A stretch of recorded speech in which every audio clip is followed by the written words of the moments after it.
อันนี้ถือว่าเป็นคำขวัญทุกอารมณ์การขับขี่ก็คือเป็นคำขวัญทุกอารมณ์สร้างความสะอาดสวยงามให้แก่เมืองปากเซ่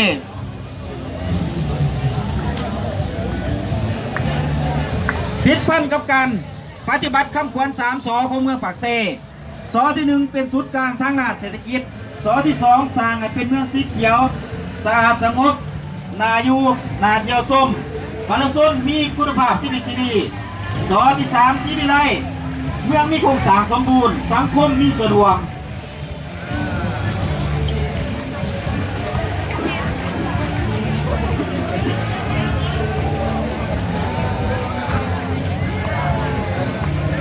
100 คนจีบ1 คนเก็บตัวเมืองพบเพื่อ1 คนจีบ100 คน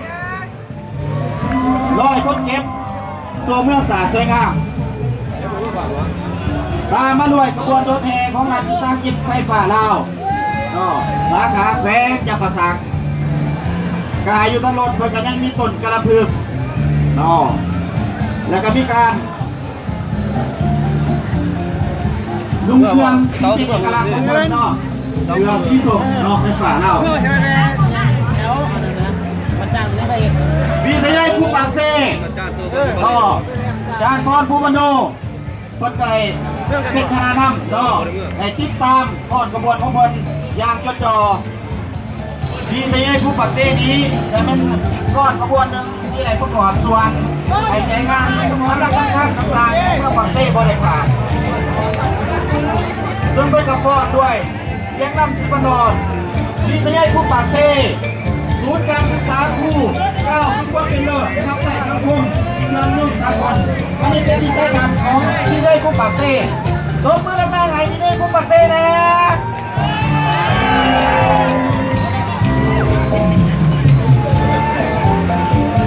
ตามมาด้วยขบวนโคตรมาในจังหวัดนำสิบนอน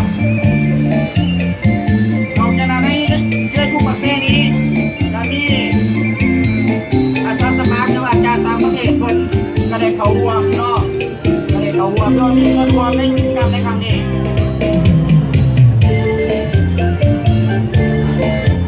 เสียงนำสิบดอนเป็นเอกลักษณ์ของเมืองโขงเป็นของเมืองโขงต้นตำนานเสียงนำสิบดอนก้อนประเพณีสาส้มปากกาอ่อนน้ำตาลก้อนหอมหวานกินจิวส้มชื่อทางของกรอนกินก่อนพอเมืองโขง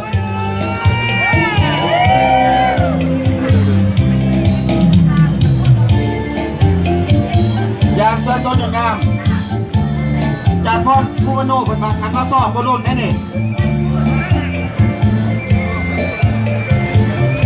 ขันบอกในรุ่นนี้ครับก็นี่เป็นมา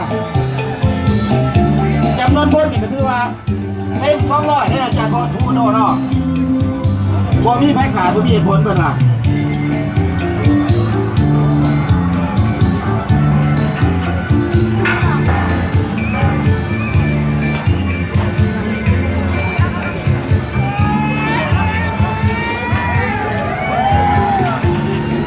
ที่ว่าตามมาด้วยกระบวนจากเทคนิควิชาชีพแฝงจำปาสักให้เทคนิควิชาชีพแฝงจำปาสักในปฏิบัติตามแผนการพัฒนาคุณภาพศึกษา3 ลักษณะ5 หลักมูลของกระทรวงศึกษาและที่การวางออกแผนการสร้างบุคลากรประเภทต่างๆเช่นกรรมกรวิชาชีพนายสร้างนักวิชาการวิศวกรผู้คุ้มครองบริหารผู้ประกอบการและผู้จัดการให้มีความรู้ความสามารถและมีจำนวนความเดียวตามข้อมูลของการของตลาดแรงงานวิทยาเทคนิควิชาชีพแขวงจำปาสักมี2วิทยาเขตที่1ตั้งอยู่บ้านรักเมืองปากเซ่แขวงจำปาสักมีเนื้อที่ 0.83 เฮกตาร์และวิทยาเขตที่2ตั้งอยู่บ้านพัฒนาหัวแซ่เมืองมันยังกินสุขแขวงจำปาสักมีเนื้อที่ทั้งหมด 25.83 เฮกตาร์เป็นสถาบันที่ใหญ่สมควรสามารถรองรับการเรียนนักศึกษาจากภายในและต่างประเทศได้ข้อสมโภชจากซีวิแขงภาคใต้และ10 ตัวเมืองของแขงจำปาสักมีพนักงานผู้จ้างทั้งหมด158 คนยิ่ง57 คนนักเรียนนักศึกษาทั้งหมด 3,266 คนยิ่ง1,584 คนมี8 ของการรู้วิชา21 สาขาผู้อำนวยการเป็นฐานบกไข่สุภาพร บุญงานบุญบุญสารวัตรมาได้โยมบุญเลย ตามด้วยขบวนพ่อท่านได้จังหวะรับสารวัตร บุญแล้วเจ้าเรียนแต่ร้อนเจ้าทำหน้าที่นักเจ้ามาดูที่ถ้าใครเชิญโดยโดย ตายด้วยว่าจำนวนคนยางน้องลายเนาะจะเต้น200ตามกำหนดหมายเนาะได้เครื่องยางช่วยชนหน่วยงามหรือว่าปรับด้วยดอกจำปาซึ่งคือหรือว่าเป็นดอกไม้เอกลักษณ์ของสปปลาวเราร่วมกับสปปเป็นข้าวแกงจะประจักษ์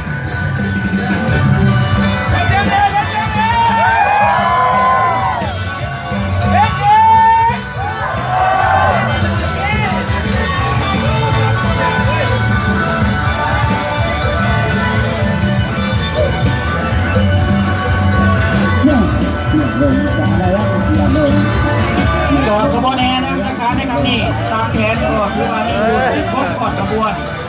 ข้อเหตุการณ์ของตัวอันนี้เสียโลกสารวัตรเสียโลกเนาะ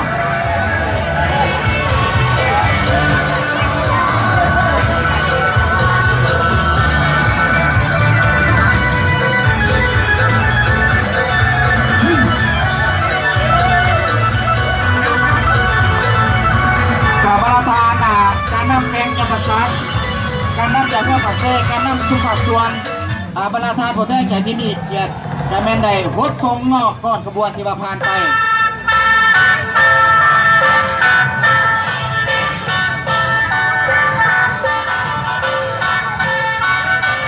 กล่าวที่ว่าแมนที่ได้วิทยาศาสตร์สุขภาพไปครับควันสบายดีกี่เมย์ข้อสอบสบายทุกเด็ก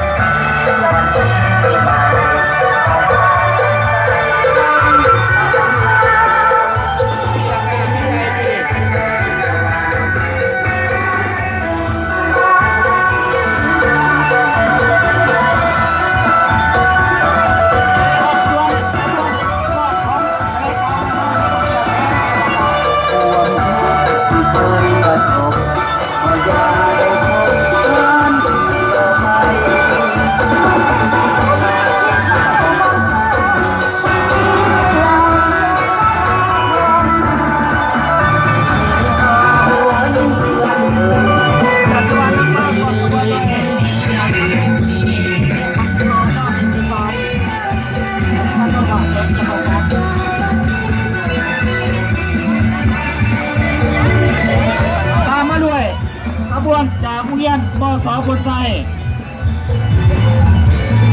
ดื่มให้มีสติครับขี่ปลอดภัยครับขี่มีได้ใส่ใจกฎจราจรผู้รักษาความสะอาดคือมารยาทของคนชีวิไล